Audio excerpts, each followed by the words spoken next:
मोहनपुर गांव में सभी लोग घर की छत के बाहर दिखाई दे रहे थे।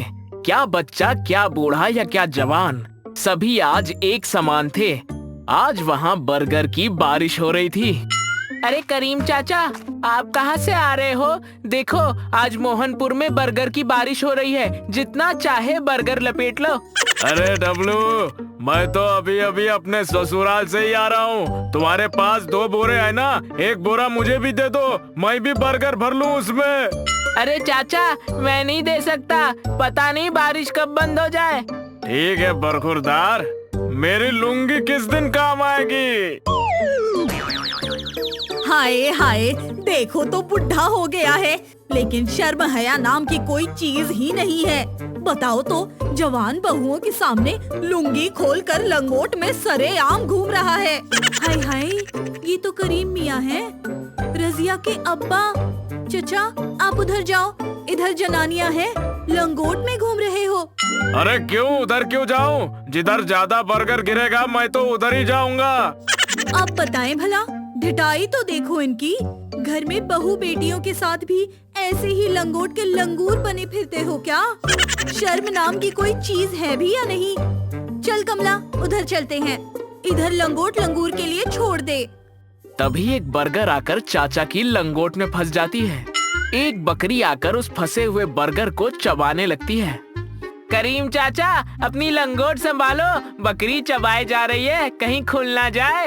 ए बकरी, हट, चल हट, मेरी लंगोट छोड़, ले इधर बर्गर खा, हट दूर। बकरी के दांत से करीम चाचा की लंगोट फट जाती है। वो लुंगी में बर्गर की गठरी बांधकर घर की ओर भागते हैं। तभी फिसल कर कीचड़ में गिर जाते हैं। उन्हें कीचड़ में सना देख गली के कुत्ते उन पर भौंकने लगते हैं।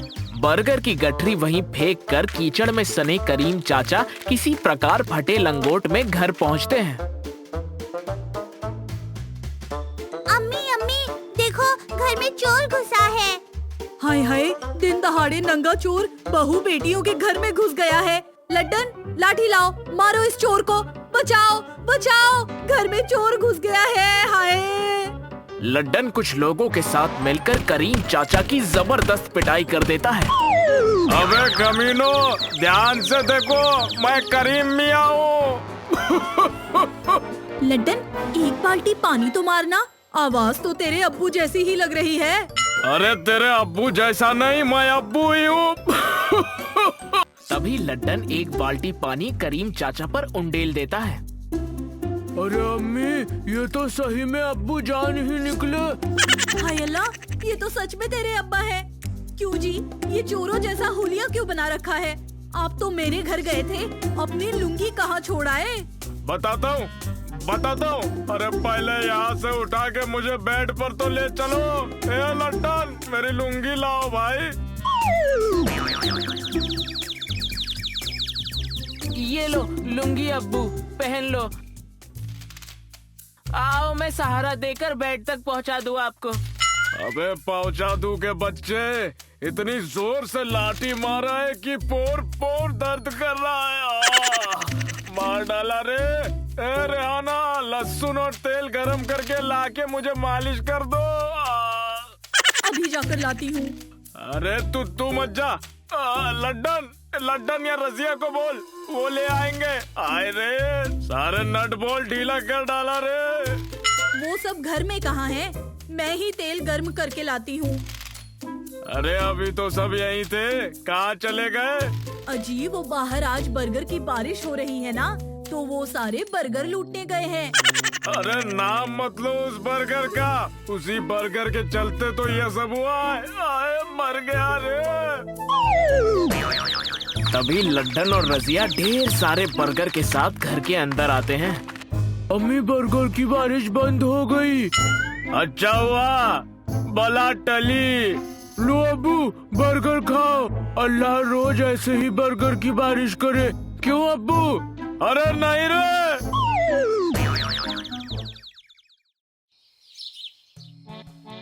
बहुत समय पहले की बात है। रामपुर गांव में 2 बहुत ही बड़े आलसी रहते थे। उन दोनों का नाम रोहित और मोहित था। उनके आलसी पने से पूरा गांव परेशान रहता था।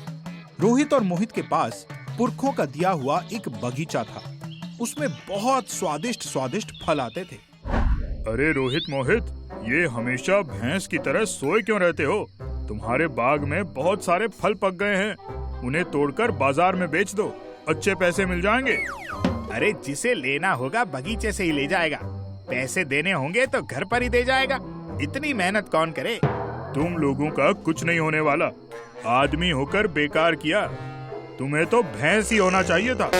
गांव का वो आदमी इतना बोलकर वहां से चला जाता है। तभी मोहित बोलता है, यार रोहित, कितना अच्छा होता कि हम दोनों भैंस ही होते, सबका इतना सुनना तो नहीं पड़ता, चुपचाप आराम से चारा चरकर कहीं भी पड़े रहते।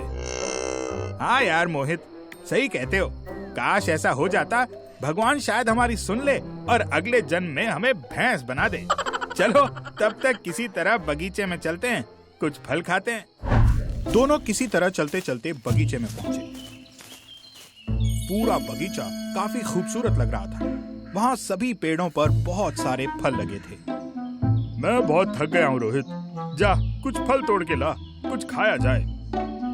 तो क्या मैं नहीं थका हूँ? मैं भी तो तुम्हारे साथ चलकर आया हूँ, तुम जाकर तोड़ कर लाओ। चलो फिर इसी पेड़ के नीचे मुंह खोलकर सो जाते हैं, ऊपर वाले को देना होगा तो वो खुद ही मुंह में गिरा देगा। हाँ बिल्कुल, वैसे भी उसकी मर्जी के बिना तो पत्ता भी नहीं हिलता। रोहित और मोहित दोनों एक पेड़ के नीचे सो गए। दोनों आलसियों को नींद आ गई।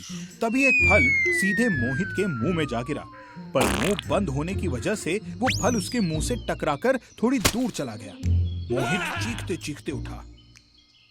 कौन है? कौन है? किसने मारा मुझे? अरे पागल, किसी ने नहीं मारा, तुम तो बेवकूफ हो। किसने तुम्हें मुंह बंद करके सोने को कहा था? ऊपर वाले ने एक फल सीधे तुम्हारे मुंह में गिराया था, पर आलसी कहीं के तुमने अपना मुंह बिल्कुल खुला नहीं रखा। अच्छा चलो, अब उठ गए हो तो वो गिरा हुआ फल उठाकर मेरे मुंह में डाल दो। अच्छा जी, वाह वाह, एक तो मुझे उस फल से चोट लगी और तुम बेशरम की तरह मुझसे ही वो फल लेकर आने को कह रहे हो। तुम्हें तो चाहिए कि फल उठाकर मेरे मुंह में खिलाओ। अच्छा बाबा, तू भी फिर से मुंह खोलकर सो जा, ऊपर वाले ने चाहा तो फल फिर से गिराएंगे। दोनों आलसी फिर से मुंह खोलकर पेड़ के नीचे सो गए और फल गिरने का इंतजार करने लगे। तभी गांव का एक आदमी वहां चीखता हुआ आया। रोहित, मोहित, कहाँ हो? जल्दी चलो, आग लग गई है, सब कुछ जल रहा है, जल्दी चलो। अरे भाई, तो चीख क्यों रहे हो? आग लग गई है तो लग गई है, हमें क्या, जलने दो सब कुछ। अरे आलसियों, तुम्हारे घर में आग लगी है, तुम्हारा सब कुछ जल रहा है। तो फिर तुम्हें क्या, चलने दो, अब यहाँ से जाओ। कहीं ऐसा ना हो कि मैं तुमसे बात करता रह जाऊं और फल मेरे मुंह में गिरने के बजाय नीचे गिर जाए, फिर क्या तू उठाकर खिलाएगा मुझे? गांव के उस आदमी ने अपना सर पकड़ लिया। हे भगवान, अरे आलसियों, तुम लोगों को तो भैंस होना चाहिए था, आराम से चारा खाते और पड़े रहते। सच यार, काश ऐसा हो जाए, फिर तो खाना भी सभी मुंह तक ले जाएंगे। गांव का आदमी ये सुनकर चक्कर खाता हुआ वहां से चला गया। तभी एक बाबा ये सारी बातें खड़े होकर सुन रहे थे। जाओ, मैं तुम दोनों को वरदान देता हूँ, जो तुम्हारी इच्छा हो पूरी हो जाए। दोनों तुरंत ही बहुत बड़ी बड़ी भैंसों में बदल गए। दोनों बहुत खुश थे। तभी सामने ही उन्हें हरी हरी फसल दिखी। दोनों तुरंत से खेत में चरने के लिए चले गए। किसान ने उन्हें जैसे ही देखा, उन्हें पकड़कर मारना शुरू कर दिया। दोनों रोते हुए चीखने लगे, बाबा, हमें फिर से इंसान बना दो। अब से हम दोनों अपना आलसीपन छोड़ देंगे और खूब मेहनत करेंगे। उनकी गुहार सुनकर बाबा को दया आ गई। उन्होंने दोनों को फिर से इंसान बना दिया। रोहित और मोहित ने बाबा को धन्यवाद दिया। दोनों ने अपना आलसीपना छोड़ दिया और मेहनत करने लगे।